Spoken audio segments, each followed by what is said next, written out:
One of my favorite science fiction writers, William Gibson, is famous for a quote that actually I've heard thrown around at a recent AFIRE conference, which is the future is already here. It's just not evenly distributed. And every futurist starts with that quote, it seems. But it's a good one, in great part because I think science fiction has a funny tendency to come true. Changes have a tendency to come true as we imagine them, and then they somehow surprise us later. And the way they really surprise us is they don't turn out the way we think they are. It's not the tech that we're worried about that hits us upside the head. Case in point, right now we're all talking about AI. We're all worried about Skynet and scenarios and how the computer overlords are going to finally realize that human beings are just plain annoying.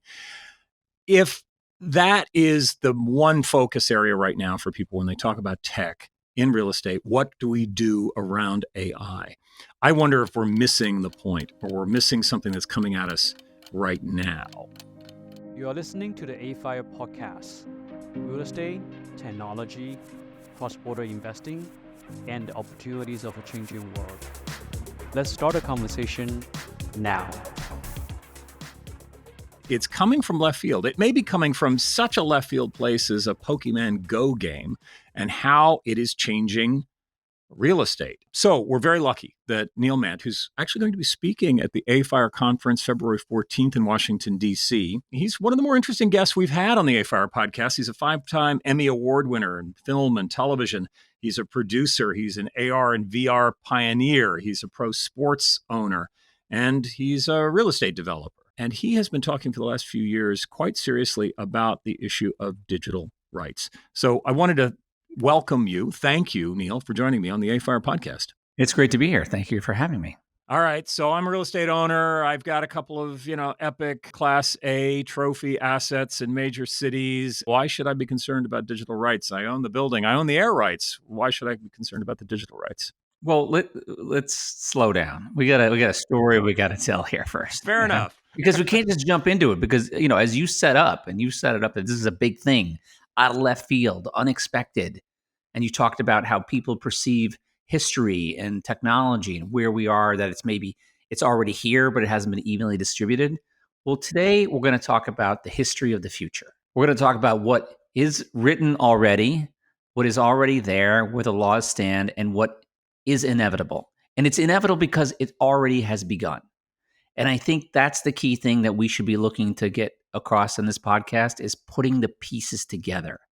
And that's where this story is there, because there's a puzzle. And as a guy who's been in media since I was 10 years old, I started as an actor. I talked my way onto a movie set and I started working professionally, and I was producing and directing as a teenager. And I've done a lot of things, as you pointed out. I'm a media expert. I understand it from every single angle because I've written, created, produced, distributed.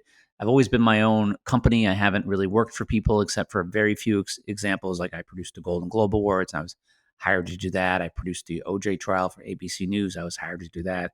But my TV shows and movies are all independent on my own. And then I did deals with studios and networks. And so I come into this real estate sector of this new technology with a different approach than many other people who will be coming into the prop tech space or who are in the prop tech space. They're looking to solve problems that they believe exist right now. Like, let's get you a more energy efficient thermostat. Sure, I'm okay with that, right? Sounds great. But Yeah. that's not going to make me a lot of money. I'm going to save me some money for sure, and it's going to help with some things and good for the environment, but I need to be able to weather massive storms. And when we're in one right now, COVID, everyone's still feeling that. And what's going to be going on in the economy, in the new term with Trump or in the future after that, nobody knows. There's a lot of questions where they're swirling in the air. But there are certain things that are certain. And that's technology is coming like a freight train. Mm-hmm. And I don't believe people really have any grasp of how fast it's moving this time, which is strange to me, because we've seen so many shifts. I mean, I grew up, and, Gunnar, you and I are the same generation. I was born in 1969. I grew up in the 70s and the 80s. I was a teenager. So this was kind of like my bullseye years in developing. And when I was a kid in the 70s, you couldn't record an episode of television. It was impossible. Mm-hmm. There was no home video recorders until the late 70s with Betamax. Mm-hmm. But think about that. You saw a movie in the theater and then you never saw it again. It was gone. One time, like my wife and I were talking over the holidays. Hey, Rudolph's not going to be on CBS for some reason. Well, there was no way to watch that on DVD or VHS when I was a kid. So it was just an annual thing. Mhm. And so we went from that to suddenly everybody could record everything and we could capture so much more information. This really all comes down to information. The printing press was a very big invention, and most people for a long time, if they looked at the biggest invention of all time, they thought the printing press, because it educated the masses. It allowed for information to come out. And what happened at this moment in time was the beginning of the addiction with the human being in media. And that's a key component of this story and this puzzle is an addiction. And I people may say, well, I'm not addicted to anything. Well, let's just think about a kid.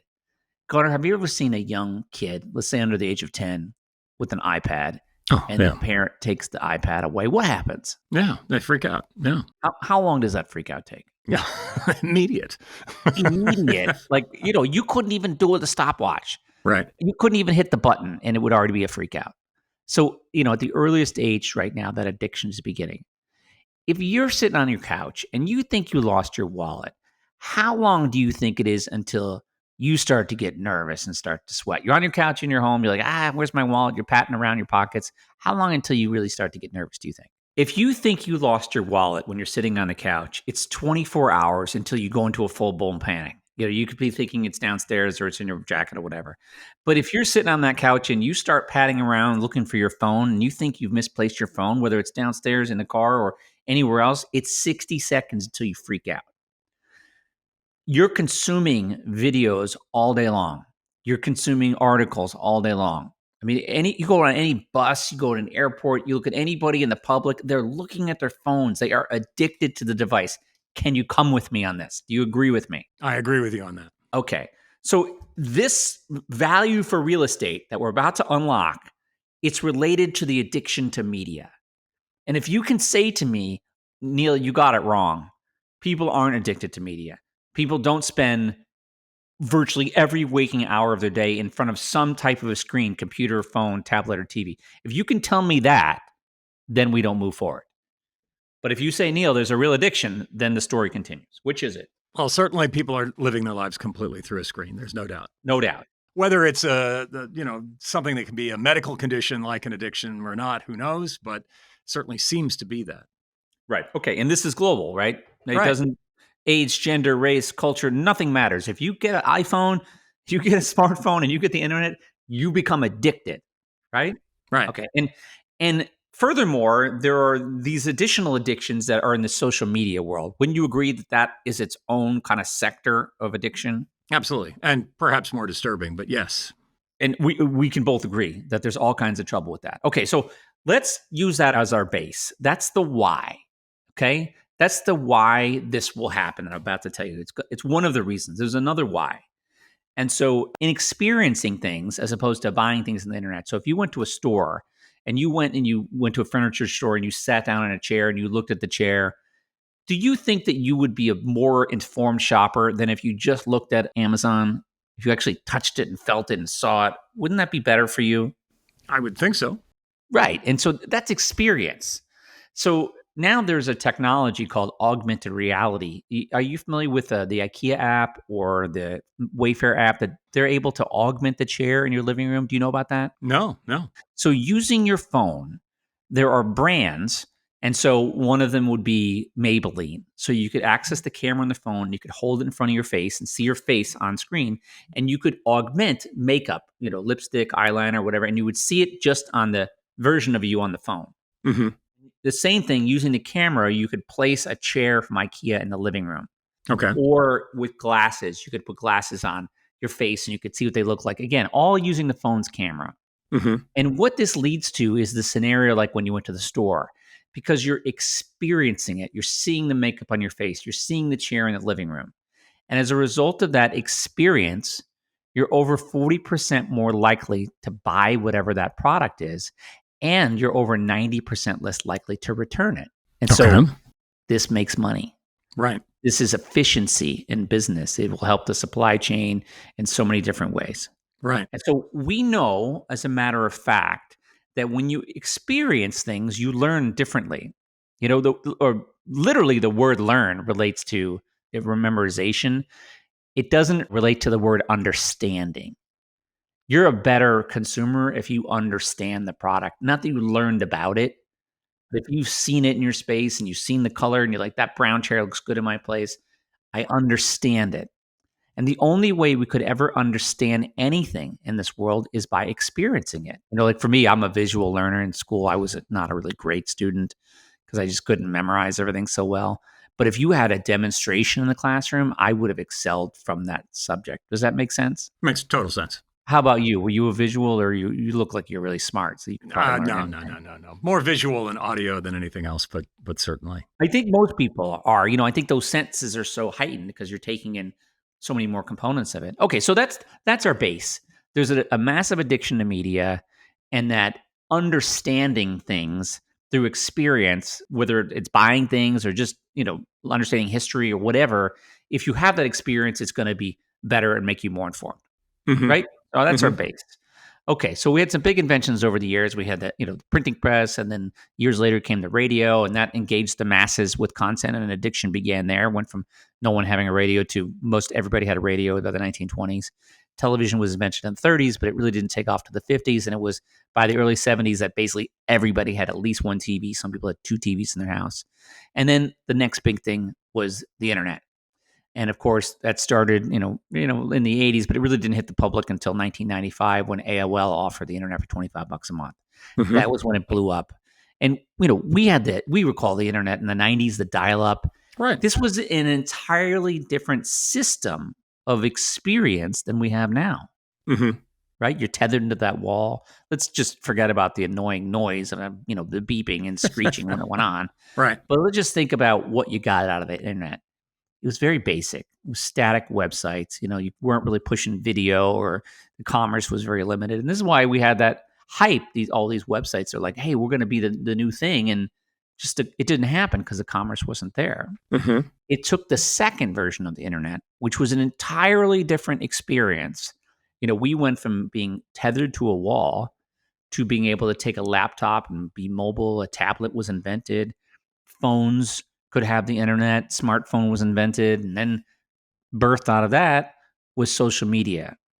And social media couldn't exist really in 1.0 because you couldn't put all the media in there that was necessary. And so again, we're looking at two very different experiences of the internet. Well, now we're entering into the third version of the internet so far, which is going to be called the spatial web, or even simpler, the 3D internet. And the first iterations of that experience that we're seeing are the IKEA experience that I just told you about, the Oliver Peoples with the glasses, the Maybelline. But we're also seeing some content experiences. And the most famous of that is Pokemon Go. And Pokemon Go is an augmented reality experience. It's the same technology, basically, that the IKEA chair in the living room is. You open up the camera and you point it at the ground, and then the character exists, the little Pokemon or Pikachu or whatever the characters are. I'm not a huge fan of all the characters. I don't know them all. But then they appear, and you can play a game with these 3D animated characters that exist in the real world on the phone, right? Right. And you can see them. You could walk around it. And as you're walking around something like the chair or the character, not only are you experiencing it, but it remains what's called persistent. It's persistent to that specific physical location. And that means that if you were to walk away and then come back later, and if it was anchored to that GPS coordinate, it would still be there. And it would be persistent to that spot until somebody removed it in the coding in the back end. Make sense? Yeah. Okay. Ready for the party now? I'm ready for the party. So where does this lead us? We got the whole setup. Okay. We've got Pokemon Go's on my front yard. What happens? Where are we going? For Pokemon Go's parent company, their company's named Niantic, and they have very big dreams. Niantic, when they activated Pokemon Go, they licensed the property from the owner of it, and then they built their system on Google Maps. And so you open up the app and you see a map, and then you go to a location where the Pokemon is located. For them to make money, and they've made over $7 billion on this game, for them to make money, they require physical real estate that they don't own. Now, if I went into a supermarket and I was playing Pokemon Go, think about that. There's someone who owns the building. There's somebody who's leasing the building. Is that okay? Can I come in there and set up a business and start selling Pokeballs? The game maker would have you believe, quote, it's not there. They'd say it's only on your phone. But remember, it's persistently located to that GPS coordinate, which happens to be in the middle of that supermarket or in the middle of that business or on your front lawn or in your backyard or your living room. It actually is there. It's only there. The phone is simply revealing what is there, occupying the space invisibly. Mm-hmm. Now, we in real estate believe in invisible things. We believe in air rights, Right. right? They're invisible and they're worth a lot of money. Right. And so digital media rights is a new property right. It's as valuable as air rights or mineral rights. And the property owner inherently owns those rights unless it has been traded or sold in some sort of a previously agreed contract in the buying and sale of it. Right. So if I had a property and Pokemon Go came on there, I would want them to leave. Right. But if for whatever reason I was interested in doing business with them, here are my questions, okay? Who's coming? Right? Because Pokemon, hundreds of people would show up at a property. Right. If I'm shooting a movie in your supermarket, you're going to ask me that. And I'm going to tell you, there's 20 extras, there's 10 actors, there's going to be a crew. And then I'm going to say, well, where's the parking? Who's coming? What's the story? I mean, I want to see that script, right? Am I getting paid? How long is this going to take? Is it dangerous in any way? And of course, most importantly, before you enter my building, I'm going to say, where is the insurance certificate? Right. Because if someone slips and falls, where's the liability? Is it the building? Is it the digital rights owner? Who has to pay for it? You play the insurance company guy in this situation, and I call you up and I say, hey, there was this video game that was in my property. I didn't know about it. And little Johnny was coming down the escalator. He slipped and broke his neck. Will you insure me? Absolutely not. Yeah. There's the biggest problem. Yeah. I mean, Yeah. I really do see the biggest problem as insurance. Mm-hmm. Because insurers recognize that in Pokemon, just like they recognize it in a movie shoot or anything. If I came into your business and wanted to sell a hot dog, Right. they'd be like, where's your insurance? Right. And so if you could have Pokemon on your property without them asking permission, what's keeping that from becoming Grand Theft Auto? Nothing. Or Halo, or some really horrible thing that you and I just don't even have the capacity to think about because we can't think about that terrible negative stuff. Mm-hmm.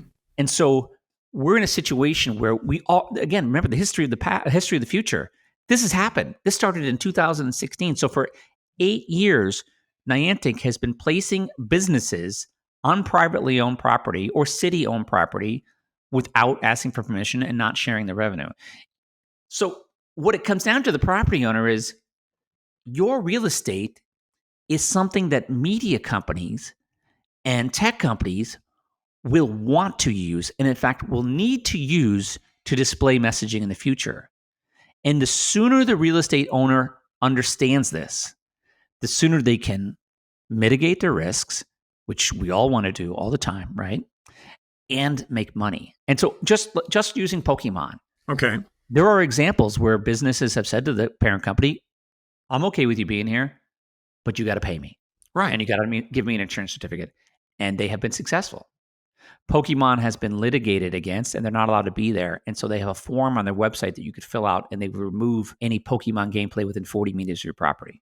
Okay. So it's a great opportunity for a business deal with them. And it's also a great opportunity to mitigate your risk. But what it does is it shows that the legal system is working to protect the property owners. Because if we're going to go from Pokemon to Grand Theft Auto, we could also put an ad on a building, right? Right. And that feels a little bit more like what we already know, that if someone puts a Coca-Cola sign on top of my building, Coca-Cola is going to have to pay me for the right to have that sign up there. If they're putting a digital sign that you can only see through your telephone, that's still a sign on my building. I should be paid, right? That's right. It has the same association. Right. And so now, again, we got to think about the future. Anybody who's been successful in business, they can see a couple of years out. They can see 3 years, 5 years out. That's how you make a successful business is you start planning. Well, we're in a world now where things are going to change like crazy. And so your plan needs to be a series of pivots and adjustments, kind of navigating this minefield of the next 5 years, which is going to be the biggest technological advancement we've ever seen as humans between now and 2030. Right. The 25 years of the internet is going to be compressed into 5, that kind of advancements. And so as you think about the canvas of the building being used, who would need it? Meta needs it. Google needs it. Meta specifically, they have spent tens of billions of dollars on virtual reality glasses and augmented reality glasses I'd say very successfully. Some people who tried VR and then, maybe 10 years ago or 5 years ago, and they didn't like it. They're like, VR sucks. That doesn't really matter because, VR still needs a maturity that's probably another 10 years away. It still doesn't matter. Meta is telling us what they're doing. They are putting all their money in. I mean, Gunnar, when you think about Meta's business, do you think it's rising or do you think it's sinking over time? If you were to do like a graph over the next 20 years, would you be like, oh, they're killing it? Or like eventually their audience is going to die out? Well, so far they've been killing it. So, we'll see where it goes from Long here. term, though, because they have an older audience. I mean, if you were in the Meta world, would you be concerned about, the next TikTok? Maybe. Oh, absolutely. Something new is going to come in. Absolutely. So they think that way, and they think the next computing paradigm is the 3D internet, and it will be whenever it gets made. Again, I can't tell you when. I just think we're going to start to see some significant advancements sometime between 27 and 29 with AR glasses, and Meta will be a leader. And Meta's business is 98% advertising. They're the world's largest content company, but they don't make any content. They house other people's content. Yeah. And so if their dream, Meta's dream, which is very public in what they have said, not like a little guessing game, not an Easter egg, if their dream of augmented reality glasses becomes common, they will then start to be adopted. And when they are adopted, they have to put the advertising someplace. And they won't want to put it on a tree or hovering in the air because that won't be a good user experience. They will want to casually place it on the side of a building because that's where it will make sense for the brain. Okay, let's back up just a little bit just to bring everyone up to speed. If you're talking about glasses, so we're talking about eyeglasses, they look like yours or mine, but you're seeing something else. You're saying augmenting reality. What is the user experience or the user experience that they are developing? What's going to happen if I put one of these glasses on and I'm walking down the street? Yeah, you'll see if you looked on the internet and you Googled augmented reality classes and viewership or whatever, I don't know, you'd see a myriad of different things. And some from like crazy, like Blade Runner, like everywhere. There's just stuff everywhere. And then some would just be very casual. And people would say, you ask people now, and they're like, I won't wear glasses. I don't like glasses, or I don't want to see ads. And I'm like, it doesn't matter what you think, because first of all, a large percentage of the world already wears glasses. And we already started this conversation with the fact that you're addicted to media. And so, I can't really take it into consideration when people are like, I'm not going to wear glasses, I'm going to do this, because it's all app-based. So you'd have to tell me that the app you like right now, whatever that may be, ESPN or Us Weekly or Fox News, whatever you're consuming, you're like, I'm going to quit that. Because if you're going to quit that, well, then you're going to not wear the glasses. But if you're like, I'm going to stay with my media addiction, I'm going to put on the glasses and I'm going to activate LinkedIn as an example. When I put the glasses on, I see nothing. I just see the real world. But if I activate LinkedIn and I'm in a conference and everyone else is there, the facial recognition will be recognized from the lenses, the camera in the glasses, and hovering next to everyone's face will be their LinkedIn profile, which just using my eyeballs, I can swipe through and I could read about them. I could also just Google search your face, and next to you would be a myriad of pieces of content from the Google search app. I'd have to activate that app.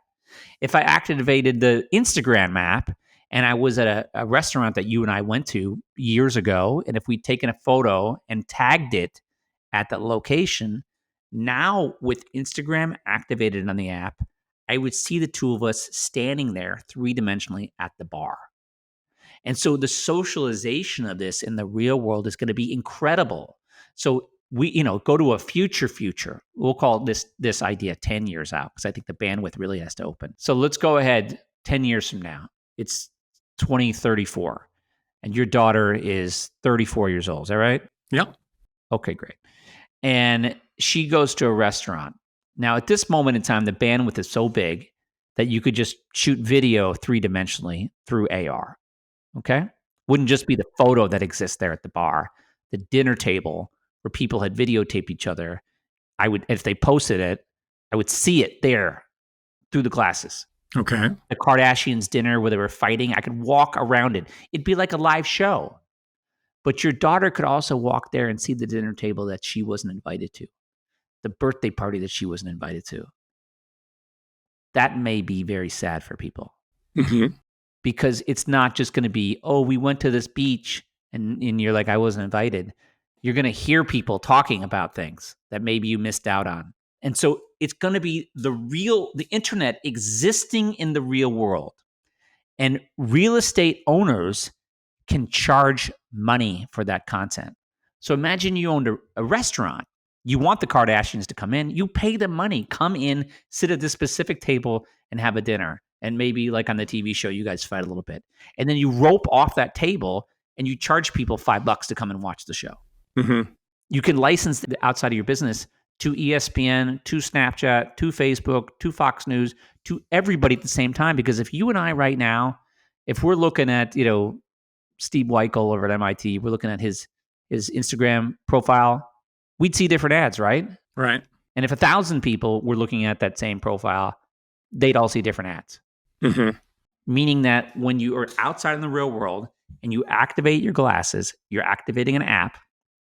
That app, they want to have a license to work with the building owner to be able to sell their ads to put on the buildings.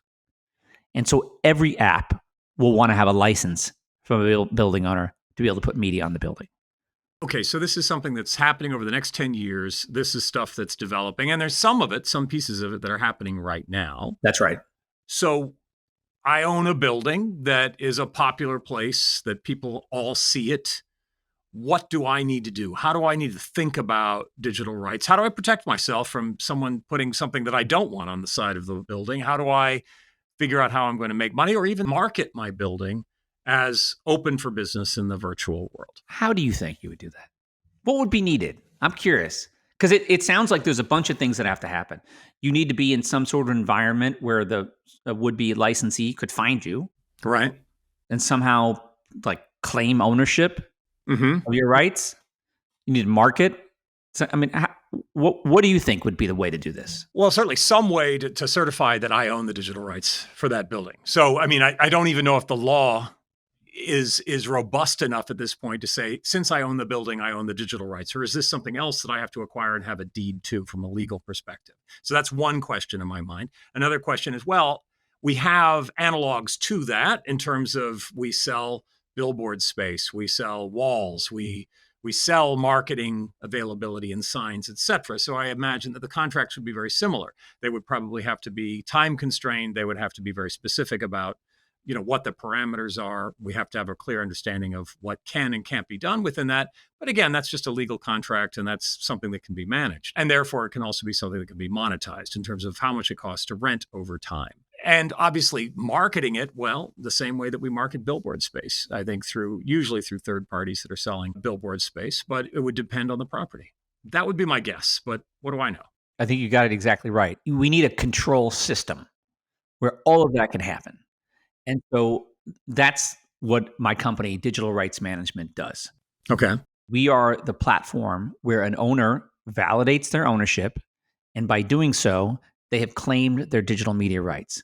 As far as the law is concerned, yeah, it's the building owners. Everything's the building owners unless it says otherwise. Okay. We have established many laws over the last 25, 30 years of the internet that basically state, from one angle or another, it says the real world law is the same on the internet. Right. Okay. If you own yourself in the real world, someone can't pretend to be you on the internet and sell your t-shirts, right? Right. As much as I know you want to go get neilmandt.com and sell Neil Mandt t-shirts, I know you've been thinking about it. Come on, Gunnar. Not at all. Not at all. No, come on. Not at all. Not at all. You can't do it. It's against the law. Okay. And so, there's a variety of different laws. It's, Anti-Cyber Squatting Protection Act. And the buildings also, that something a lot of people don't know, is there's a copyright that the building has, the U.S. Architectural Copyright Works Act of 1990. And so at its core, what we're dealing with is an intellectual property right issue. And that's where my expertise in media comes together here. Okay. And so you need a licensing platform that's similar to how ASCAP or BMI works. And all of this needs to be able to be something that can be tracked in an instant.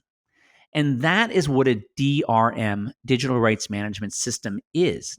Now, they were invented in the 90s, and basically YouTube and Spotify, Amazon, these are all built on a DRM system that allows for a piece of media, a movie or a TV show, because if you post a birthday video on YouTube and there's a Beatles song playing in the background, you may get a note from that, right? That says you could be violating their copyright. And so we need every building, or building owners, I should say, need to register in a platform that reports to the violators. And that's what our digital rights management platform does. So someone goes in, they register that they own it, they prove ownership, there's a process. And then on the other side of the marketplace, the Metas, the Googles, the brands, Mercedes-Benz, the Snapchats, the individual creator who wants to get a license, they know where they can go. And they could pick it by where it is on the map. They could pick it by potential foot traffic, and they could then do a negotiation through the platform with the owner to get a license. And because in AR or VR, it's limitless because each one of us has our own personal experience, that building could have 1 million licenses going every second of every day. And of course, you say, well, the Empire State Building is going to make the most money or whatnot. Sure, that makes money. But it's also, you may have a house that's on a really busy street and it's been terrible and it's been horrible and loud forever, but you just got rich because you get foot traffic or you get car traffic. Mm-hmm. And so what needs to happen is, first thing, people raise their hand and say, I believe I own these rights. Right. Because you can only get screwed if you don't believe it. Pokemon is an example, but what if you and I were transacting on a building and I was to say to you, hey, Gunnar, we're selling this building. You agree it's $10 million. I'm going to keep the digital media rights. What do you say to that? Well, after talking to you, I say no way. But I can imagine someone saying, what are the digital rights to me? Sure. And then I tell you this full story and you say no way. Yeah, right. And I say to you, yeah, but Gunnar, we came up with this $10 million price based on an appraisal and real estate metrics. And we talked about the revenue that's generated. We never mentioned any possible revenue from digital media rights. And it sounds to me like you have just assigned some value to it. So we can figure out how much you're going to pay me, or you can just give me the rights. But you can't assign value to it and then tell me they're worthless. So in other words, it does change the value of an existing asset, potentially. Potentially, if I own that building and I made 1 penny in licensing the digital media rights, they're not a guessing game. They have value. Right. And it's just a question of how much we're going to assign to that based on what we can both come to terms of. Well, what's the adoption like? When's this going to happen? There's ways we can value that. Billboard guys, we'd come in and say, well, what would a billboard get? What would this happen? Because remember what we talked about the IKEA experience. Right. You're understanding the furniture. Well, now the ad comes off of the building and it talks to you directly and says, hey, Gunnar, maybe you should buy this product. And so you're getting to understand products and convert at a higher rate from walking on the street.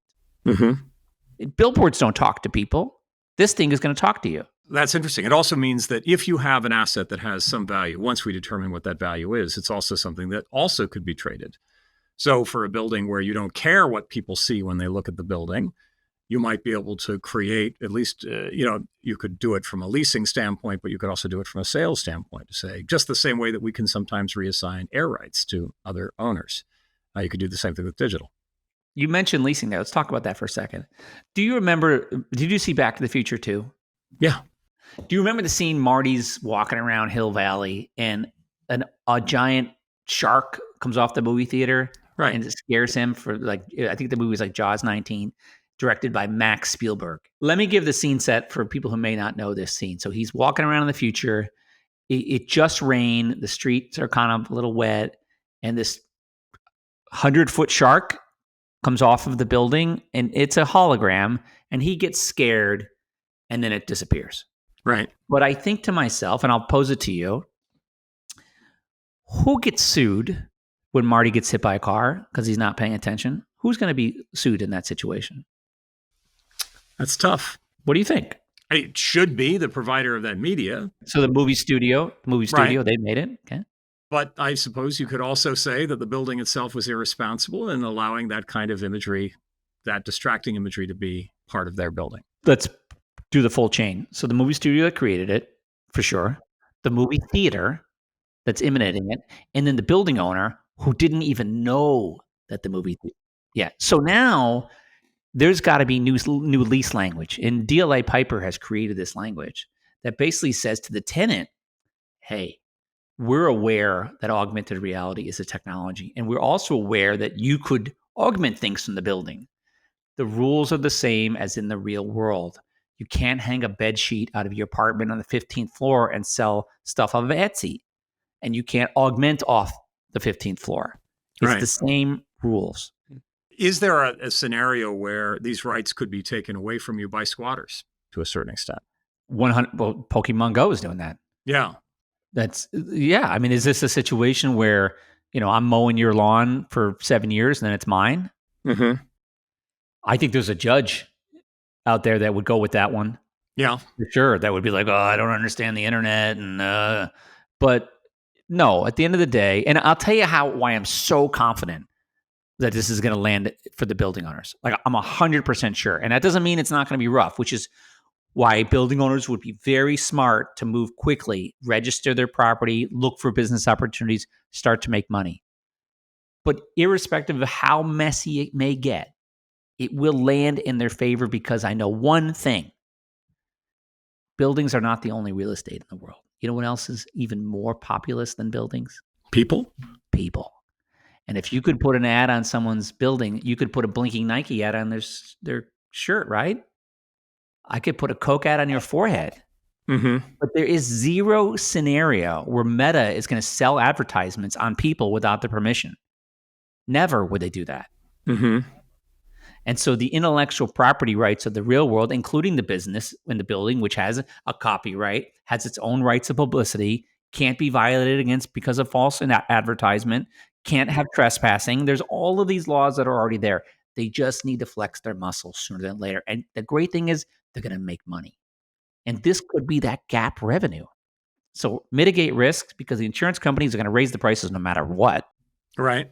And get some gap revenue going right away. What could go wrong with this? Well, like I said, the simple thing is your daughter goes to the dinner and people talk shit about her. People say bad things about her and she feels emotionally sad. Mm-hmm. You could walk up to your apartment building and it says, "Hey, Gunnar, you didn't pay your rent. Pay the rent right now. Boom, boom, click right here with your Apple Pay." And that's some Russian hacker. Right. The story we talked about with the shark on the building. Okay, let's say it's not a shark. Let's say it's a hospital and I walk up to the hospital and there's a 100-foot tall character of a man, white lab coat, stethoscope around his neck, and he leans down to me and he knows me by name. "Hey, Neil, I saw you search cancer on the internet. Maybe cancer go away." And he holds some product. "Maybe cancer go away is good for you. Click here and I'll ship it right now." And I take that and I die. And the hospital was not aware of that. How long do you think it would take if that happened? And boom, it's on the Twitter in a second. Right. How long would it take for people to not go to that hospital? Immediate. So the reputation of a piece of real estate, its financial value could plummet immediately, as you said. And the single word that makes real estate valuable is trust. I buy in this neighborhood. I rent in this neighborhood. I lease in this neighborhood because I trust it. I trust the services. I trust the police. I trust that there's shopping. I trust that it's got food nearby. I trust. And if you lose trust in a piece of real estate, it loses value. And we see things get canceled immediately these days. It's only going to get worse. And deep fakes are a big component of this. Mm-hmm. So AI is how it can move really quickly. Bad information is how you can be disrupted. And you could lose out on commerce and lose out on your brand instantly.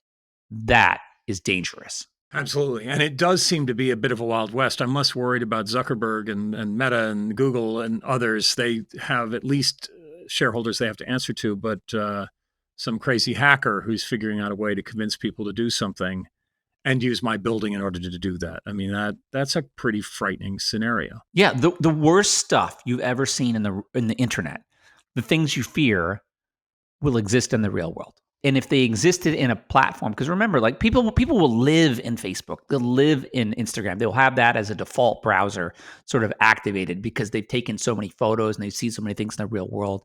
And if there's hate speech on Instagram, it's in the real world. If there's bad people doing things on Instagram, you're going to see them in the real world where they did it. Now, some things will be interesting and some things will be terrible. Influencers, this is one of the things that make it adopted. So again, we've had shifts of what are influencers over the years. Back in the day, it was a writer who wrote in the local column in the newspaper. Well, that guy, he's pretty much gone now. And then it's somebody who does something, a short form video. We're moving into longer form videos now. Soon we'll move into people making entire TV shows and episodes of television. But in the three-dimensional internet, imagine you're a news hound, right? But you couldn't get hired by the local ABC affiliate because you didn't go to college for it or whatever, and you just don't have the right look or whatever. There's lots of reasons why you're not going to be one of the guys in the local news. With an augmented reality world, just using your phone, you don't even need the glasses, but when the glasses happen, it'll be better. If there was a crime scene or there was a murder on the street and you were nearby, you could pull out your phone, which will have more than two lenses, and it's scanning the scene in a technology that's called LiDAR. The current iPhones have this built into it, as do the latest Samsungs. And what happens is that while it'll make a video of me, later when augmented reality becomes common, if I'm walking by or if you're walking by and I made the video and you follow me, you would get an alert. Neil Mandt made content here. And you could pull out Meta or Instagram and hit the camera, or you would see with the glasses and you would see me standing there doing a news report with the body on the street or the crime behind me. And so there are news influencers who do not even know they're about to become superstars. There's all kinds of influencers who will do things in the real world. They'll do stunts in the real world. They'll do wacky things in the real world to get you to follow them in the real world. And they'll have brands associated with them. It'll be the same kind of thing.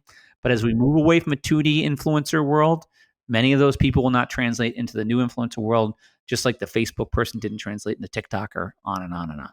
So this is somewhat of a dystopian vision, it seems to me, and it's not all negative. What do you see, or what do you hope will come out of this convergence of the real world and the augmented world? What positive will come from this? For me, there's one word that I think is important for people, and that is control. I want people to be able to control what they see, what they engage with, and how they are perceived, whether it's through their business or themselves on the new internet. And that is the most important thing, is to not lose control of your personal or your business brand.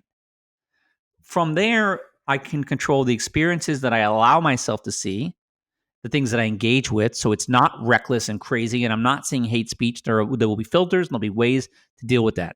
But I think it's very important that it's not insanity, because if anybody can do whatever they want and we see the worst of the dark web in the real world, I think that's a bad thing. I think we have a lot of troubles already because of a lot of the junk and the misinformation that we see. And I don't want that to happen in the real world because, think about this. We have the emergency broadcast system in TV, right? Right. If there was, some sort of a weather or a nuclear attack, whatever, they'd say, go to shelter here. We have the same thing with the radio. We have the same thing with the phone. What happens in an augmented reality world if there was some kind of issue and there were arrows that were pushed on the street that sent you to the fire? Yeah. You can't have that. So the mechanisms of control need to be there for everybody's safety. And that's what I want people to understand, is that this is going to be great. You're going to see a statue of Benjamin Franklin. You're going to look at it and he's going to talk to you and he's going to tell you all about himself. But the information must be accurate, or else he's going to talk about stuff that's not correct and we won't learn accordingly. And so information will be at point, click, shoot, learn. Right. But again, my concern about these kinds of medias, and frankly, it's a concern about the existing medias that are popular today. And this goes back to books and movies and radio and every other form, even live theatrical productions, is that the human memory gets very confused very easily. Yeah. That we have memories of things happening to us that we actually just saw in a movie. Yeah. In great part because I think a lot of how media works, general media, even storytelling, is it goes right to your subconscious brain. It's a form of dreaming. It's a form of experiencing. the closer we get to an actual physical experience, the more powerful potentially that effect could be, where it's harder and harder to tell the difference between real and augmentation or storytelling or entertainment. We've had presidents that thought they were in places that they just saw in a movie. It happens to everybody. But to have it happen constantly on your lenses in front of your eyeballs and not being able to tell the difference. I mean, are there discussions around that aspect of human psychology and how we interact with an environment that is constantly being fictionalized? Well, I'm sure there's somebody who thought about that, but no, I don't hear about it. Like when I go talk to people about what we're doing at digital rights management and the ways that property owners are at risk, nobody, and I mean nobody, is thinking about it. I've never had anybody in any situation, lawyer, real estate owner, regular person, movie director, anybody say, "Oh, I'm thinking about that," or I've even given that some real thought.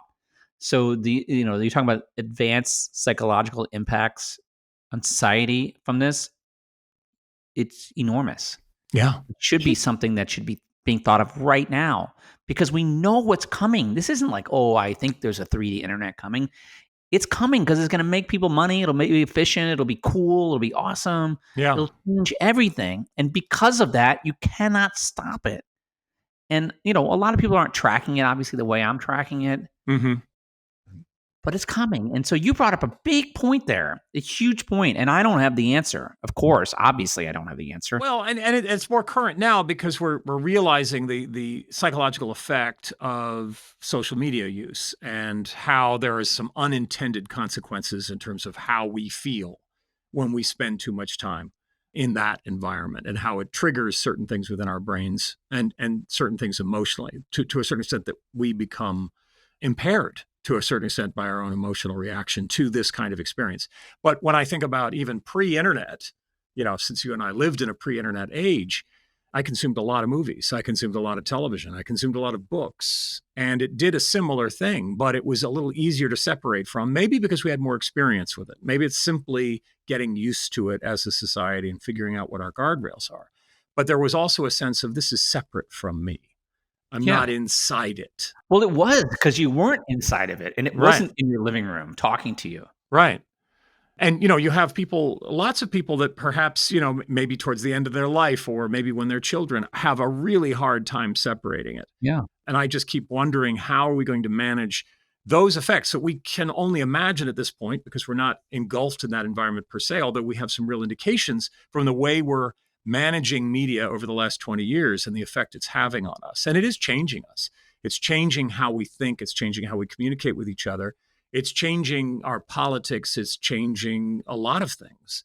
And how do we interact with that? And I do think that the physical world, the built environment, how we relate to the various parties that interact with a building and interact with a city street is something that we've had a pretty good handle on for a few hundred years. And this is a definite disruptor, not just to the rights, but to what is the meaning of that building? What is the purpose and the utility of that building? Are there buildings that their only utility is in the augmented world?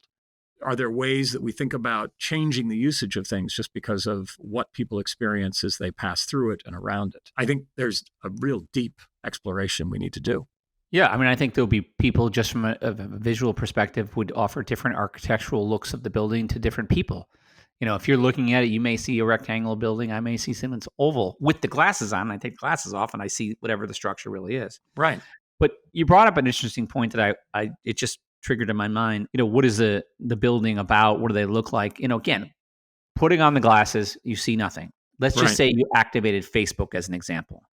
And you're looking at just a row of buildings. You're looking down, Fifth Avenue in New York City, and you can see, 10 buildings right next to each other, in a couple of blocks. If I have Facebook activated, each one of those buildings, the facade of those buildings, would be a Facebook page that the building owner would create, and it would have a different design than what Facebook's page looks like right now, but it would have the name of it. It would say maybe here's what businesses are in there, restaurants. And so just looking at it with the Facebook app on, I would want to communicate my building's information to the Facebook user, right? Right. And so now everybody has to start thinking about, well, what is our building Facebook? What is our building Instagram? What is our building Snapchat? What is our building Blue Sky X or whatever? We're going to create an augmented facade within each of, and of course, those platforms will give you the tools to do that, just like they do right now. It'll Right. get the information of the building's visual look from Google Maps because the cars are driving around right now. They have cameras that are catching 3D information. So the 3D facade of the building is already there. And you would be like, this is what I want my building to look like.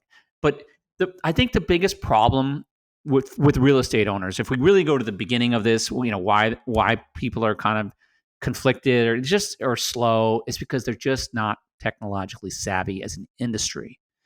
And the business has been very simple over years. Fill the building, I make money. That's it.